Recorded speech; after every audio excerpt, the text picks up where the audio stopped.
माझा नमस्कार. माझं नाव पंकज मुळे. बघा, मार्केटमध्ये सध्या चर्चा चालू आहे की गोल्डची किंमत 1,00,000 रुपयापर्यंत येऊ शकते का. तर या व्हिडिओमध्ये आपण जाणून घेणार आहेत की काय कारण आहे की दररोज गोल्ड आणि सिल्वरच्या किमती खाली येत आहेत आणि JP मॉर्गन म्हणा, सिटी ग्रुप म्हणा यांनी काय आपलं प्रेडिक्शन दिलेलं आहे की गोल्डची किंमत 2026 पर्यंत कुठपर्यंत जाणार आहे. तर व्हिडिओची सुरुवात करूया. सगळ्यात पहिल्यांदा बघा की आता सध्या गोल्ड सिल्वरमध्ये प्रेशर कशामुळे.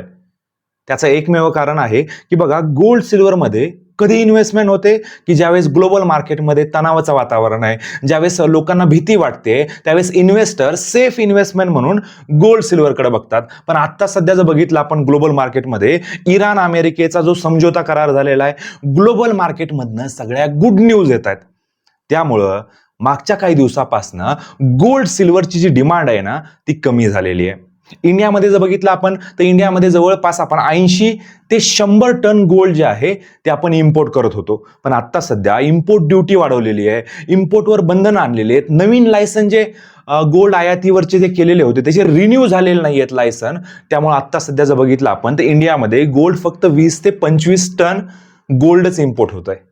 आणि पंतप्रधान मोदीजींनी जे अनाउन्समेंट केली होती की गोल्ड आता सध्या एका वर्षासाठी बाय करू नका, त्याला पण रिस्पॉन्स चांगला आहे आणि गोल्डच्या किमती सुद्धा खूप मोठ्या प्रमाणात कमी कालावधी वाढल्यामुळं लोक गोल्ड आता सध्या खरेदी करत नाहीयेत. त्यामुळे सध्या जर तुम्ही बघितलं तर दररोज गोल्ड आणि सिल्वरच्या किमती खाली यायला चालू झाल्या आहेत. आज जर बघितलं आपण तर गोल्डची किंमत जवळपास 1,47,000 रुपयापर्यंत आलेलं आहे.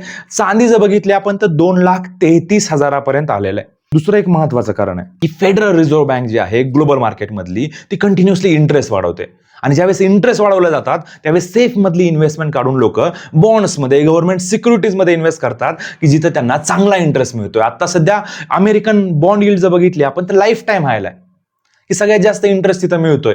त्यामुळं येणाऱ्या काळातले जे अमेरिकेचे इकॉनॉमिक आकडे चांगले आले, रोजगाराचा आकडा चांगला आला, त्यामुळे फेड रिझर्व्ह लवकरात लवकर कमी करेल असा अंदाज नाहीये. त्यामुळे माझं म्हणणं आहे की येणाऱ्या काळामध्ये गोल्ड सिल्वरच्या ज्या किमती आहेत त्याच्यामध्ये थोडंसं प्रेशर बघायला मिळेल, पण व्ह्यू याच्याबद्दलचा पॉझिटिव्ह आहे. त्यामुळं फिजिकल मार्केटमधनं बाय न करता डिजिटल फॉर्मॅटमधनं बाय करायला पाहिजे. ETF ला आपण खूप मोठ्या प्रमाणामध्ये प्रमोट करतोय. आता सध्या बघितलं आपण तर मागच्या काही दिवसापासून, मागच्या 2 ते 3 महिन्यापासून ETF मधली सुद्धा फंडिंग जी आहे, ETF मध्ये जे सुद्धा लोक पैसे लावत होते ना ते सुद्धा कमी झालेले आहेत. त्यामुळे सुद्धा गोल्ड सिल्वरच्या किमतीमध्ये प्रेशर आहे. बघा, आता JP मॉर्गन काय म्हणतोय की JP मॉर्गनला आता सध्या वाटतंय की 1,60,000 रुपयापर्यंत गोल्डची किंमत जाऊ शकते येणाऱ्या काळामध्ये. त्याच्यानंतर सिटी ग्रुपचं असं म्हणणं आहे की गोल्डची किंमत 1,37,000 येईल. त्याच्यानंतर जर बघितलं आपण बार्क्लेज म्हणून एक ऑथराइज बँक आहे, त्याचं म्हणणं आहे की 1,27,000 गोल्ड येऊ शकतं. तर अशा प्रकारे प्रत्येकाचं म्हणणं याच्यामध्ये वेगळं आहे. आणि मी तुम्हाला सांगतो माझ्या एक्सपिरियन्सनुसार आता सध्या जर बघितलं आपण तर खरंच गोल्ड आणि सिल्वरची डिमांड मार्केटमधनं कमी झालेली आहे. बघा, माझा असा अंदाज आहे की गोल्ड बघितला आपण तर गोल्डला चांगला सपोर्ट जो आहे तो 1,33,000 1,30,000 गोल्डला खूप चांगल्या पद्धतीचा सपोर्ट आहे. आणि येणाऱ्या काळामध्ये गोल्ड सिल्वरला चांगली डिमांड राहणार आहे. त्यामुळे इन्व्हेस्टमेंट करायला काही हरकत नाहीये. प्रत्येक डीपवर आपण बाईंग करू शकतो. प्रश्न असतील तर तुम्ही कमेंट करू शकता.